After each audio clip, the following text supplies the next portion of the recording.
Which of the following statements with respect to endoplasmic reticulum is incorrect?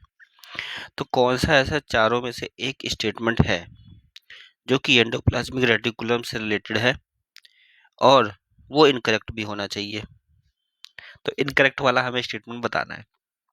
पहला option है rough endoplasmic reticulum has ribosomes attached to ER. तो rough endoplasmic reticulum क्या है, उसके ऊपर ribosome होता है। मतलब एक तरीके से कहा गया है कि ईआर जो होता है एंडोप्लाज्मिक रेटिकुलम, उसके ऊपर अगर राइबोसोम लगा हुआ है तो उसको कहते हैं रफ एंडोप्लाज्मिक रेटिकुलम। बिल्कुल सही है, ये ऑप्शन बिल्कुल सही है, सही लिखा हुआ है। जो राइबोसोम है एंडोप्लाज्मिक रेटिकुलम के ऊपर जब लगता है तो उसकी वजह से ही उसमें एक रफनेस सी आ जाती है, ठीक है, उतना स्मूथ नहीं दिखाई देता है।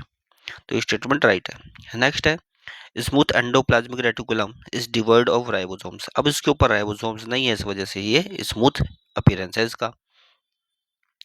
बिल्कुल सही है।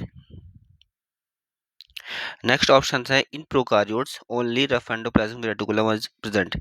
अब देखो प्रोकार्योट्स जो होते हैं उनके पास मेम्ब्रेन बाउंड ऑर्गेनल्स नहीं होते हैं, तो उसमें rough endoplasmic reticulum, smooth endoplasmic reticulum, nucleus, mitochondria, chloroplast, ये सब नहीं पाया जाएगा। ठीक है, तो ये स्टेटमेंट जो है वो क्या है, रॉन्ग स्टेटमेंट है। नेक्स्ट भी देख लेते हैं एक बार।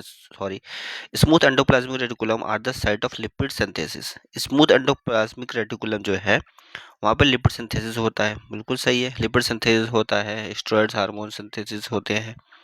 ठीक है, तो ये स्टेटमेंट भी राइट है। क्वेश्चन में पूछा गया था एंडोप्लाज्मिक रेटिकुलम्स को लेकर के जो इनकरेक्ट स्टेटमेंट है वो कौन सा है, वही बताना है आपको। तो सी जो है वही ऑप्शन जो है इसका आंसर है।